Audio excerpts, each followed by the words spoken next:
Olá, gente! Bom dia, boa tarde, boa noite. Eu sou o professor João Humberto Cesário e hoje eu vou dar prosseguimento aos nossos vídeos nos quais nós estamos tratando das principais modificações do Código de Processo Civil de 2015 e as suas possíveis implicações no processo do trabalho. Hoje eu selecionei um tema muito interessante para falar com vocês, que é aquele que diz respeito ao conceito de sentença e de decisão interlocutória. Para iniciar a exposição do assunto, eu vou fazer aqui uma digressão um pouco mais longínqua para tratar especificamente do conceito de sentença. Por quê? Porque na sua origem, o Código de Processo Civil de 1973, ele nos dizia que sentença era o ato pelo qual o juiz punha termo ao processo, decidindo ou não o mérito da causa. Isso era dito para nós no artigo 162, parágrafo 1º do CPC de 73. E referendando esse ponto de vista, o artigo 463 do Código de Processo Civil de 73, também na sua redação original, dizia que ao decidir, o juiz cumpria e acabava o seu ofício jurisdicional. Esse conceito de sentença, ele foi modificado por ocasião da Lei 11.232 de 2005. Por quê? Porque ele dava uma impressão equivocada de que, ao decidir, o juiz terminava o processo e que ele cumpria e acabava o seu ofício jurisdicional. E assim, culturalmente, nós dávamos muito mais importância ao ato de decidir e esquecíamos que tão importante como decidir era imprimir efetividade, concretude, executar a decisão. E por isso é que a Lei 11.232 decidiu suprimir do artigo 463 a disposição na qual era dito que o juiz, ao decidir, cumpria e acabava o seu ofício jurisdicional. E, além disso, o próprio conceito de sentença que estava disposto no artigo 162 foi modificado. A partir de então, vou até aqui fazer a leitura para vocês, o CPC de 73 passou a nos dizer o seguinte, que sentença era um ato do juiz que implicava em alguma das situações previstas no artigo 267 ou 269 do Código de Processo Civil. 267, extinção do processo sem resolução do mérito, 269, com resolução do mérito. Pois bem, a partir de então, se sentença não era mais o ato que punha termo ao processo, como dizia o artigo 162 na sua redação original, mas era apenas qualquer ato que implicasse em alguma das situações ou do artigo 267 ou do artigo 269, a doutrina começou a discutir se seria possível a prolatação de mais de uma sentença em um mesmo processo. Na redação original de 73 isso não era possível, porque sentença era um ato que punha termo ao processo, portanto deveria ser um ato único. Mas a partir do momento em que sentença deixou de ser o ato que punha termo ao processo e passou a ser qualquer ato decisório que implicasse em alguma das situações do 267 ou do 269, passou a se cogitar na doutrina se seria possível a prolatação de múltiplas sentenças. E na minha compreensão isso era possível. Mas o fato é que essa discussão, ela se deu muito animadamente na doutrina, mas ela acabou não se fixando na prática forense. Pois bem, visando corrigir esta questão, o novo Código de Processo Civil, o CPC de 2015, mais uma vez altera o conceito de sentença e, sobretudo, altera o conceito de interlocutória. E aqui nós temos uma questão interessantíssima para observar a partir dessa constatação. Segundo o CPC de 2015, mais especificamente artigo 203, eu vou ler ele aqui para vocês, os pronunciamentos do juiz constituem-se, como era no regime de 73, em sentenças interlocutórias e despachos. Mas a sentença passou a ser o pronunciamento por meio do qual o juiz, com fundamento no 485 ou no 487, colocará termo à fase cognitiva do procedimento comum. Olha aqui que interessante. O conceito original de sentença do CPC de 73 foi quase que recuperado aqui. Por quê? No CPC de 73, na sua origem, era dito que sentença era o ato do juiz que punha termo ao processo. E agora, o CPC de 2015 diz que sentença é o ato do juiz que põe termo à fase cognitiva do procedimento comum. Nós sabemos que temos diferença entre processo e procedimento, mas aqui não é o caso de colocarmos isso em discussão. Eu posso até discutir isso com vocês em outro momento, em outro vídeo. Mas o fato é que a sentença a partir do CPC de 2015 retorna, volta a ser um ato único. Um ato que, embora não ponha termo ao processo, como queria o CPC de 73 na sua redação original, é um ato que põe termo à fase cognitiva do procedimento comum. E aí eu já sei, você vai me perguntar, mas professor João Berto, eu tenho ouvido muita gente dizer por aí que com o regime do CPC de 2015, ficou muito claro que o juiz pode dar múltiplas sentenças no curso do processo. Isso é verdade, gente? Não é exatamente verdade. É fato que o juiz, a partir do regime de 2015, ele poderá julgar antecipadamente e definitivamente, sobretudo, parte do processo.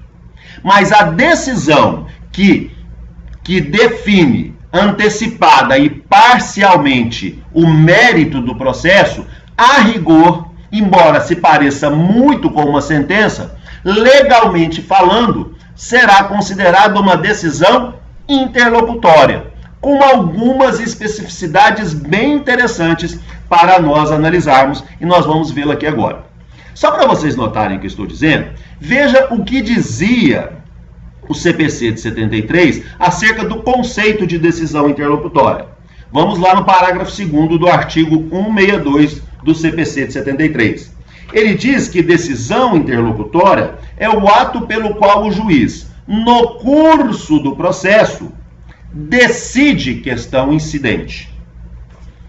Ao passo que o 203, parágrafo 2º do CPC de 2015, diz que decisão interlocutória é todo e qualquer pronunciamento judicial de natureza decisória que não se enquadre no parágrafo 1º.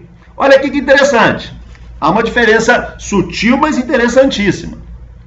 Pelo CPC de 73, interlocutória era o ato do juiz com carga decisória, no qual ele decidia, no curso do processo, uma questão incidente, sem pôr termo ao processo. Portanto, por exemplo, quando o juiz decidia sobre um pedido de antecipação de tutela, ele estava prolatando uma decisão interlocutória.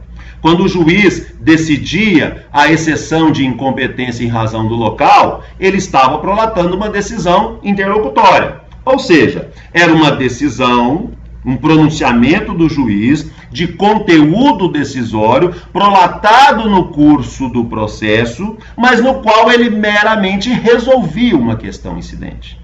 Agora, quando o juiz decidir uma questão incidente, nós continuaremos a ter uma interlocutória, mas não apenas teremos interlocutórias quando o juiz decidir uma questão incidente. Porque, olha o que diz, vou mais uma vez demonstrar para vocês o parágrafo 2º do artigo 203 do CPC de 2015. Decisão interlocutória é todo pronunciamento judicial de natureza decisória.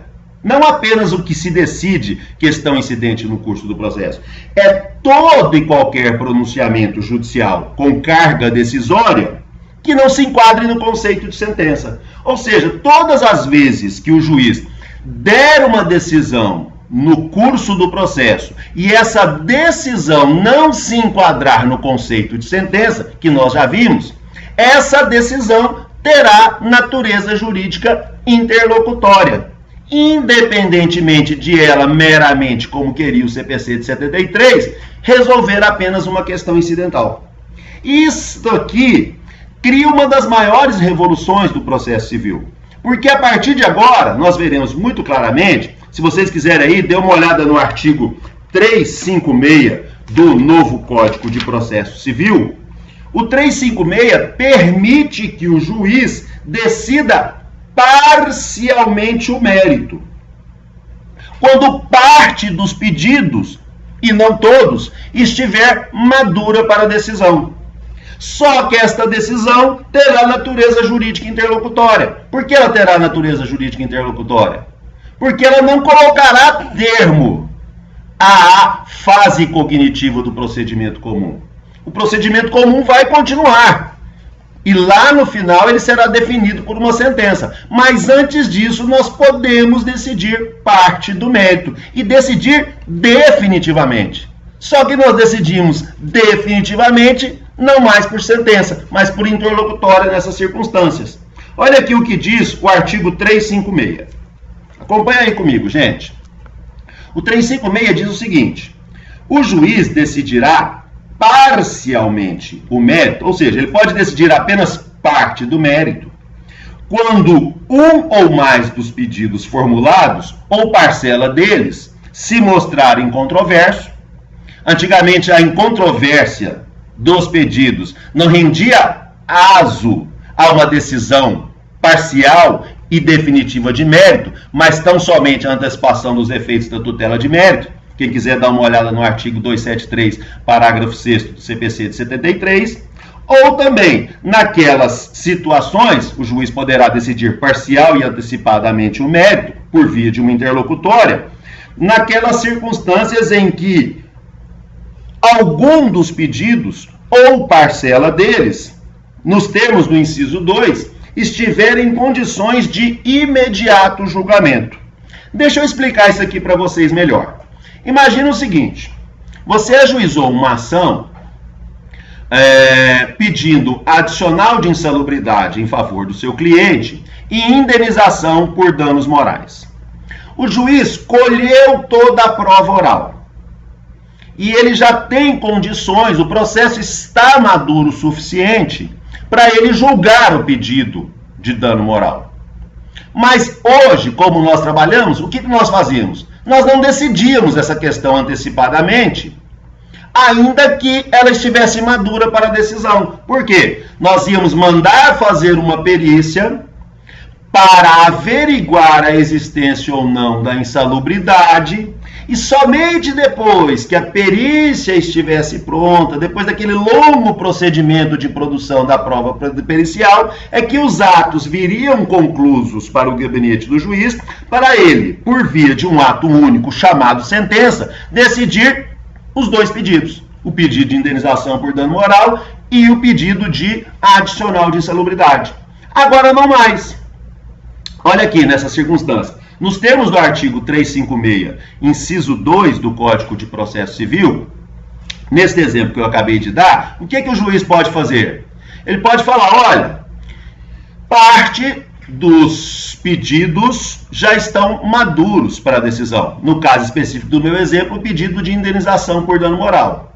E parte não, porque eu ainda demando a produção de uma prova pericial para definir a questão do pedido de adicional de insalubridade. Então, nesse caso, o que o juiz vai fazer? Os autos virão conclusos para o gabinete dele, ele irá decidir antecipada e definitivamente parte do mérito, decidindo o pedido de indenização por danos morais, e depois disso manda fazer a perícia para aferir a questão da insalubridade.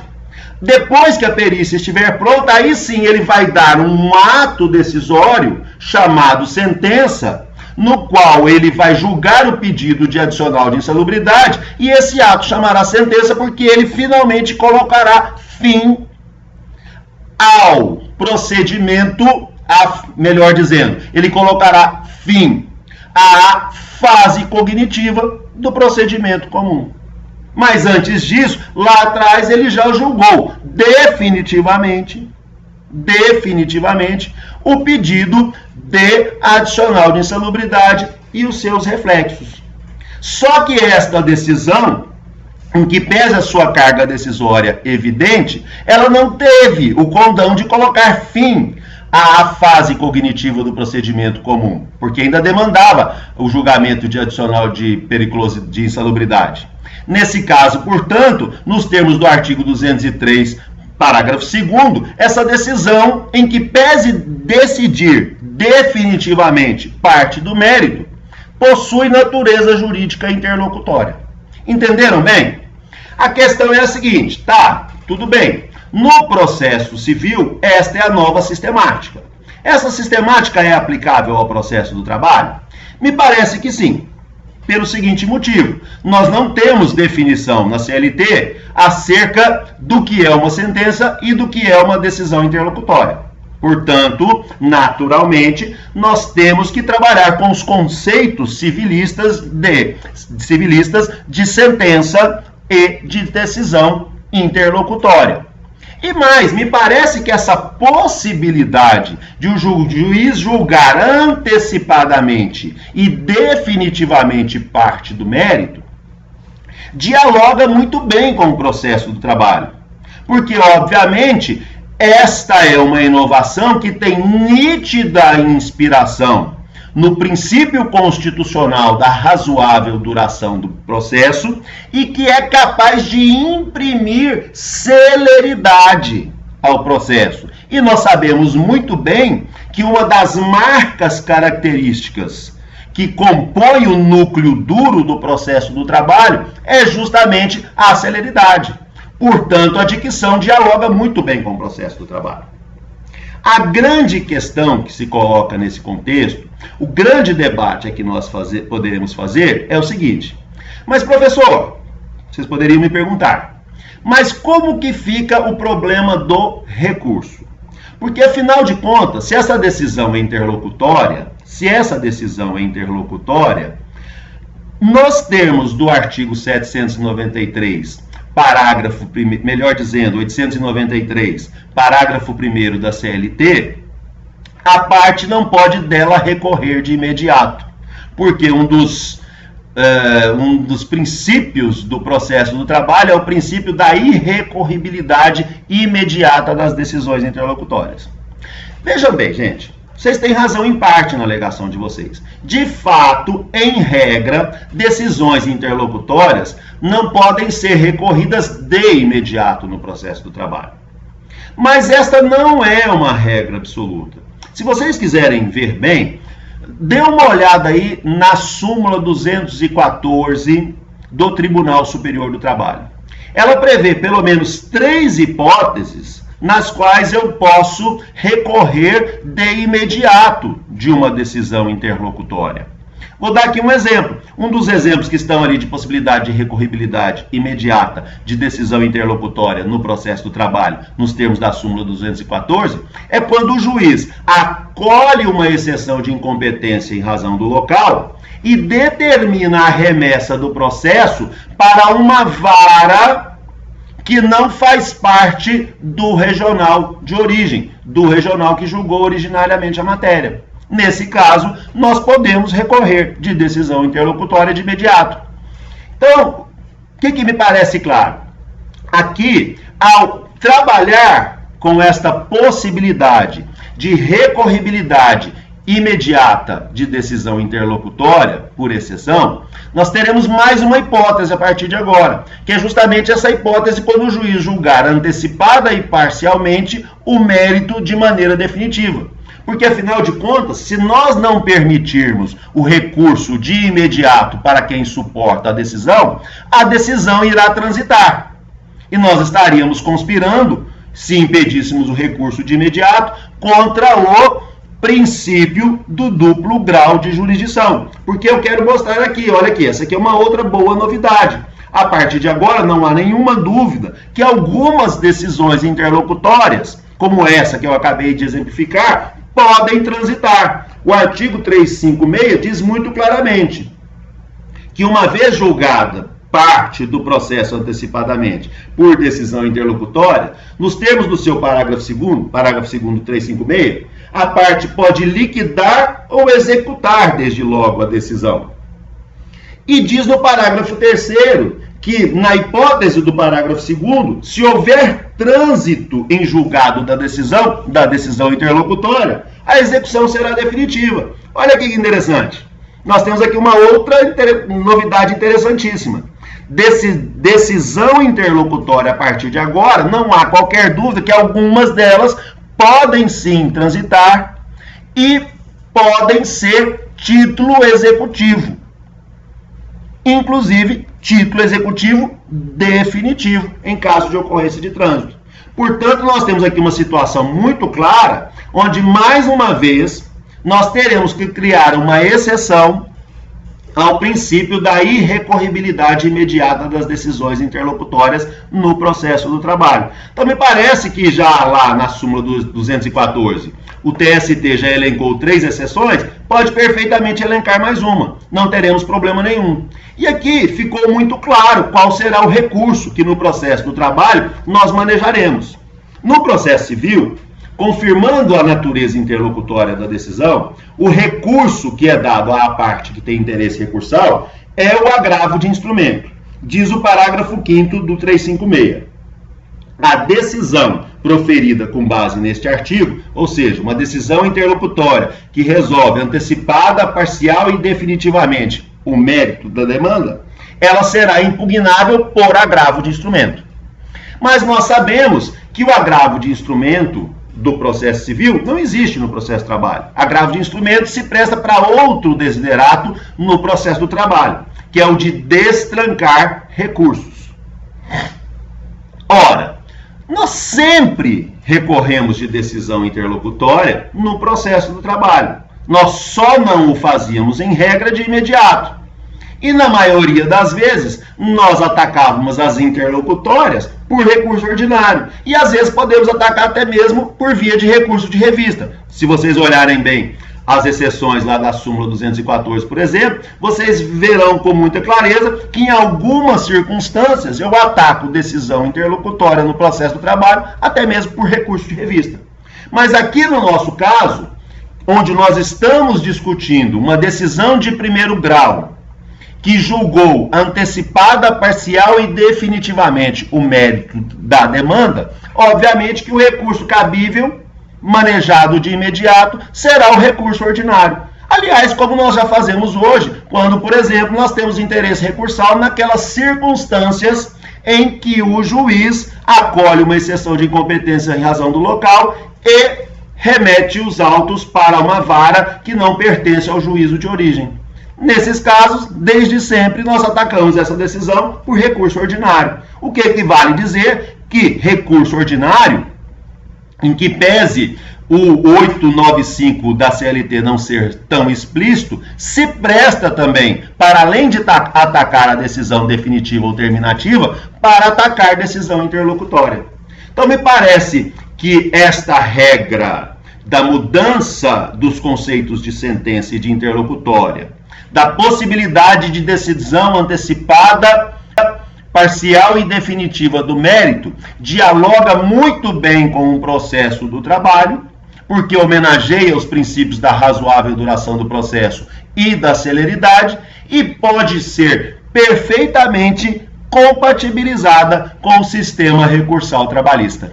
Gente, o assunto é muito mais profundo. Eu apenas quis dar um panorama para vocês do que está vindo por aí. Por hoje eu termino o nosso vídeo e deixo um grande abraço a cada um de vocês.